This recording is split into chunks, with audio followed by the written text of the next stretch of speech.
इस्लामपुर में गोविंदपुर ग्राम पंचायत के प्रधान के खिलाफ अविश्वास प्रस्ताव पास हुआ। तनाव के बीच वोटिंग, हमले के आरोपों को लेकर सनसनी। इस्लामपुर ब्लॉक में गोविंदपुर ग्राम पंचायत के प्रधान के खिलाफ लाया गया अविश्वास प्रस्ताव तनाव के बीच पास हो गया।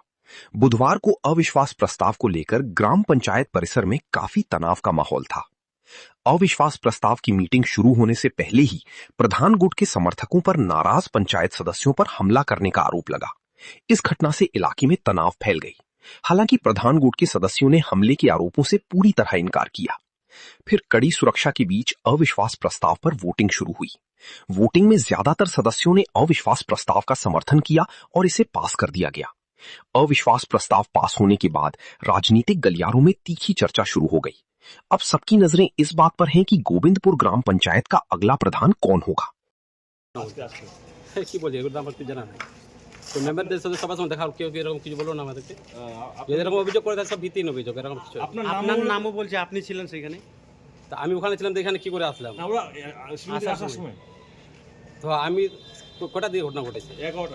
11টার সময়। তো আমি 11টা থেকে আবার এখানে চলে আসলাম ওদের আগে, সামনে থেকে বলছি সব ভিত্তিহীন অভিযোগ। আমার কিছু জানা নেই। ভিতরে আমাদের সব 22 জন মেম্বারই ছিলাম। ওই মেম্বারদের মধ্যে তো আমাকে বলতে পারতো এরকম ঘটনা ঘটেছে। আমাদের কিছু আপনাদের কাছে আমি শুনছি কথাটা এরকম কিছু হয়েছে। বলছে আজকে কি হলো আমাদের পঞ্চায়েত? আজকে আমাদের গোবিন্দপুর পঞ্চায়েতের, আপনারা জানেন সব, গোবিন্দপুর দেশে যখন ইলেকশন আমরা জিতি তখন থেকে আমাদের মধ্যে গোষ্ঠীদ্বন্দ্ব ছিল। আমরা ছিলাম, আমাদের এমএলএ জনাব কানাইয়ালাল আগরওয়াল, আমাদের জেলা সভাপতি কানাইয়ালাল আগরওয়াল জাকির হোসেনের নেতৃত্বে চলছিলাম, এবং আমাদের যারা বিপক্ষে ছিল তারা হেমেদুল সাহেবের নেতৃত্বে চলছিল। তখন আমরা যখন ভোট গঠনের একটা ডেট হয়েছিল, আমরা আসছিলাম, তখন আমাদের দুজন মেম্বারকে হেমেদুল সাহেবের নেতৃত্বে যে যখন এরা অনাস্থানের চেষ্টা করেছেন, এরা কিছু আমাদের দুজন মেম্বারকে কিডন্যাপ করেছেন। যে আমার পাশে নিয়ে আছেন আমাদের উপপ্রধান যখন আছে আর আসলাম দা, এই দুজন মেম্বারকে কিডন্যাপ করেছিল। তারপর থেকে কিডন্যাপ করার পর আমরা 1 মাস পর ওরা দেখার পর তারপর ওরা নিজে কোনোরকম চালাই করতে এখান থেকে উদ্ধার হয়ে বাড়ি ফিরে, তারপর সবাই আবার একজুট হয়ে আবার এমএলএ সাহেব, ব্লক প্রেসিডেন্ট, আবার জেলা সভাপতি সবাই মিলে আমাদের সবাইকে এক জায়গায় করে দিয়ে আবার আমাদের ভোট গঠন করে দিয়েছিল। ঠিকভাবে আমরা সবাই মিলেমিশে ভোটটা চালাচ্ছিলাম, কোনো আপত্তিকর ঘটনা ছিল না। এবার আমাদের 2025-এ আমাদের একজন সম্মানীয় মেম্বার সফিউদ্দিন সাহেব, আল্লাহ ওনাকে স্বর্গবাসী করুক, উনি জান্নাতে যাক, উনি মারা যাওয়ার পরে এরা আবার প্ল্যানিং শুরু করে দেয়। এবার আবার ওই এমএলএ সাহেবের নেতৃত্বে বলুন বা গোষ্ঠী কন্দলের মধ্যে বলুন, ভিতরে এরা এই প্ল্যানটা আবার করে। আমরা যখন আবার ইলেকশন আসে তখন আবার এমএলএ সাহেব আমাদেরকে নিয়ে বসলো, ব্লক সভাপতি সাহেব বলুন না, বিপুল ভোটে আমাদের গোবিন্দপুরকে লিড করাতে হবে। সমস্ত দায় ভাবতো, কিন্তু সবাই আমরা 22 জন মেম্বারে আবার কাঁধে তুলে নিয়েছিলাম। সবাই মিলে খাটাখাটি করে ইলেকশন জিতালাম। ইলেকশন রেজাল্ট আসার সঙ্গে যেমন ওরা একটা মানে বিজেপির বিটেমে গিয়ে ঢুকেছে, সেই সুযোগ নিয়ে আমাদের কিছু মেম্বাররা সেই সুযোগটা নেওয়ার চেষ্টা করেছেন, এটাই, তাছাড়া আর কিছু নেই। আমি আমাদের এক্স মেম্বার, আমাদের যে রানিং মেম্বার ছিল যে মারা গেছেন সফিল ভাইকে খুব মিস করছেন। যদি উনি আমাদের জীবিত থাকতেন তাহলে এই সমীকরণটা হতো না। যারা এই অপারেশন করছে, প্রধান অপারেশন করছে, আজকে আমাদের ভিতরে আমাদের ভোটাভুটি হলো, সেখানে আমরা 10, আমাদের পক্ষে প্রধানের পক্ষে 10 এবং ওদের পক্ষে 12, আমাদের 4 জন মেম্বারকে ওরা ভুল বোঝাবুঝি করে নিয়ে গেছেন। আশা করছি ওদের সুবুদ্ধি উদয় অবশ্যই ঘটবে, আমাদের আরও সময় আছে। আমি ওদেরকে আপনার মিডিয়ার মাধ্যমে বলবো যে আপনারা নিজের মেরুদণ্ডকে বিক্রি করবেন না, আপনার মেরুদণ্ডকে সজা রাখবেন। মানুষ আপনাদেরকে ভোট দিয়েছেন মানুষের কাজ করার জন্য, উন্নয়ন করার জন্য, বিক্রি হওয়ার জন্য নয়। আমি হাত জোর করে অনুরোধ করবো যে আপনারা আমাদের কাছে ফিরে আসুন। আমরা সুস্থভাবে যেভাবে পঞ্চায়েত চালাচ্ছিলাম আবার পঞ্চায়েত চালাম। যারা আজকে অপারেশন করলো, যারা বিরোধী ছিল, তারা কি বিজেপি টিম মনে করছেন? তো না, দেখেন ওটা আমরা বলতে পারবো না, কারণ আমরা জানি এখন আমরা কি বলবো, এটা আমাদের গোষ্ঠী কোন আমাদের মেম্বারে তো আমাদের বিরুদ্ধে এখন অনাস্থানের চেষ্টা করি। এখন আমরা বিজেপিতে একটা মেম্বার জিতা নেই আমাদের এখানে, তো আমরা কীভাবে বিজেপি টার্গেট করবো? তারা অনাস্থা আনার কারণ হলো এটাই যে প্রধান নাকি পঞ্চায়েতে আসে না। প্রধান যদি পঞ্চায়েত না আসে, পঞ্চায়েত চললো কীভাবে? রেগুলেশন হলো কীভাবে? এতদিন কাজ হলো কীভাবে? কয়টা ওরা অবজেকশন করেছে প্রধান আসেনি? কয়টা ওরা করে প্রধানের বিরুদ্ধে অবজেকশন করেছে? এরকম কিছু না, সব ভিত্তিহীন অভিযোগ। দেখেন এবার একটা সরকার পালাবদল হয়েছেন, আপনারা সবাই জানেন। আমরা সেই সুযোগটা ওরা নেওয়ার চেষ্টা করেছেন।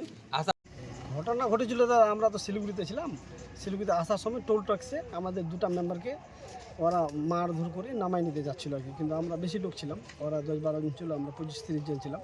তো নিজে করিনি। আমার একটা মেম্বারের প্রতিনিধি যেটা আছে আজাদ, ও একটু জখম হয়েছে, ও চোখের এখানে পুরা কেটে গেছে।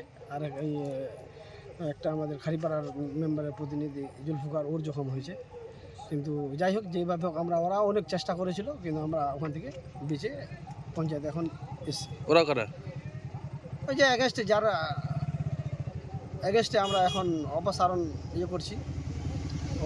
ওই কাউকে গুন্ডা বাহিনী দিয়েছিল, ওই গুন্ডা বাহিনী আমরা লোককে চিনতে পারিনি, কেন ওখানে কিছু কলেজ মোড়ের লোক ছিল আর কিছু বিধাননগরের লোক ছিল, এরা মনে হয় সাইডে ছিল, এদেরকে আমরা দেখিনি।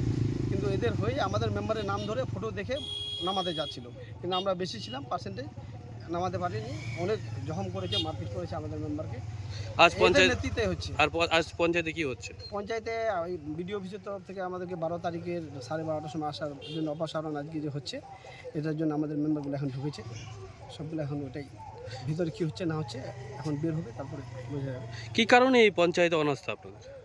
আপনাদেরকে আগেও বলেছি যে পঞ্চায়েতে অনাস্থা হচ্ছে, আমাদের যে আছে এখানকার প্রধান আছে, প্রধান হচ্ছে একটু বয়স্ক মহিলা, তো ও পঞ্চায়েত আসে না। এই যে 3 বছর টিএমসির দাপটে যে পঞ্চায়েতটা চালালো না, ওর ছেলেই চালালো, মানে কিছু নেই, পঞ্চায়েত আসবে না, সে কোনো ইসে না, চেক থেকে নিয়ে A to Z ওর ছেলেই করতো আর কি।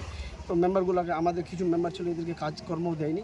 একটা বয়স্ক মহিলা যেহেতু আসতে পারে না, আমরা ওদেরকে বললাম যে অন্য একটা প্রধান করা হোক, সবাই মিলে বসে করি, কিন্তু ওরা এটা মানলো না, ওদের জিতে যায়। একটা পঞ্চায়েত একটা লোভ হয়ে গেছে, তো টিএমসি সরকারের 15 বছরে যেটা লোভ হয়েছে আর কি, টাকা পয়সার যেটা নয়ছয় করার আর কি, এইটা থেকে ওরা বের হতে পারছে না, যে আমাদের সিস্টেমটাই বেকার হয়ে যাবে। খাওয়া দাওয়ার যেটা সিস্টেম এখনও আগের মতোই ওরা করতে চাচ্ছে আর কি। টোটাল কতজন মেম্বার রয়েছে আমাদের কাছে টোটাল মেম্বার ছিল 23 জন, ওর মধ্যে একটা মারা গেছে, এখন 22 জন আছে, ওর মধ্যে 12টা আমাদের কাছে আছে, 10টা ওদের কাছে আছে।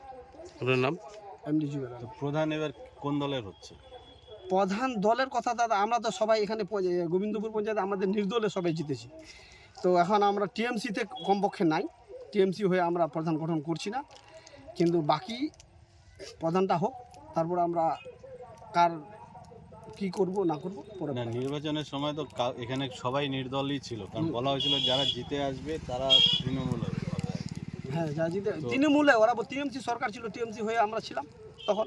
এখন আমরা আপাতত টিএমসিতে নাই, কোনো টিএমসির ব্যানারে টিএমসির লোকের কাছে নাই। নির্দলের প্রধান হচ্ছে আপাতত আমরা ডিসিশন নেব, প্রধানটা করে নিই, তারপরে ডিসিশন নেব। আমাদের নতুন সরকারের লোকের সাথে কথা হচ্ছে, উপরে যে সিস্টেম ঠিক হবে, আমরা ঠিক থাকবো। অপসারণ প্রক্রিয়া কি ঠিকভাবে হচ্ছে? ঠিকভাবে হচ্ছে, ঠিকভাবে ভিতরে ঢুকেছে সবাই, যেটা ভোটিং মাধ্যমে হবে ওটাই হবে। আমাদের 12টা আছে, এটা আপনাকে আগেও বলেছিলাম, এখনও বলছি, ওদের 10টা আছে। ওখানে যদি যেমন গুন্ডাগর্দি ওরা বিধাননগরে টোল ট্যাক্সে করলো, ভিতরে যেন না হয়, এটা পুলিশকে বলা আছে, না হলে আবার সুস্থভাবে আমরা অপসারণটা আজকে করে নিতে পারবো। গোবিন্দপুর অঞ্চলে অনাস্থা প্রস্তাবের জন্য আসছিলাম। আমাদের মেম্বারগুলো 12 জন শিলিগুড়িতে ছিলাম, ওখান থেকে আসার সময় টুল ট্যাক্সে আমাদের আটকানো হয়েছে। এগুলো হচ্ছে সুইট এবং ওয়াহিদ, এরাই, হ্যাঁ, এরা জাকির মাস্টার, এরা মিলে সবাই আমাদের ওখানে আটকাইছিল ক্রিমিনাল দিয়ে। তখন ওরা আটকে আমাদের ঘাড় ধরে ওরা বার করছিল, তখন আমরা ওদের সঙ্গে প্রোটেকশন করেছি। প্রোটেকশন করার পরে ওরা আমাদের মোবাইলে ছবি দেখে আমাদের মেম্বারকে তোলার চেষ্টা করছিল। তখন আমরা দেখছি যে পরিস্থিতি অনেক খারাপ, তখন আমরা সবাই মেম্বারগুলো মিলে তারপরে ওদেরকে ধরার মারপিট শুরু করেছি। আপনি কি মেম্বার? না, আমি মেম্বারের প্রতিনিধি। কি নাম? আমার নাম আজাদ হোসেন। আপনার কতজন? আমার মেম্বারের নাম হচ্ছে হাবিবা খাতুন, কোন বুথে? মুগদিমি বুথ। আপনারা কোন এলাকা থেকে আসতেছিলেন? কোথায় ছিলেন? আমরা ছিলাম শিলিগুড়ি, সেবক রোড, আঞ্জলি হাউস, ওখান থেকে আসছিলাম। কোথায় হয়েছে ঘটনা? ঘটনাটা হচ্ছে টুল ট্যাক্সি, কোন টোল ট্যাক্স? ঘোষপুকুর টুল ট্যাক্সি। এই যে ঘটনাটা ঘটলো, তাই কি লিখিত অভিযোগ করছেন? না, এখনো করিনি। এখানে আমাদের মেম্বারগুলো ভিতরে আছে, অনাস্থা প্রস্তাব করছে, তারপরে আমরা লিখিতভাবে এটা অভিযোগ করব। আপনারা কতজন মেম্বার ছিলেন তখন? হ্যাঁ, কতজন মেম্বার ছিলেন তখন আমরা 12 জন মেম্বার ছিলাম। এরা কারা করেছে? সুইট করেছে ওরাই, নুরুদ্দিন ওয়াহিদ এরাই করেছে, জাকির মাস্টার, ফৈবুল, জাকির মাস্টার এরা করেছে। কি চাচ্ছেন তো এখন? এখন আমরা বিচার চাচ্ছি প্রশাসনের কাছে।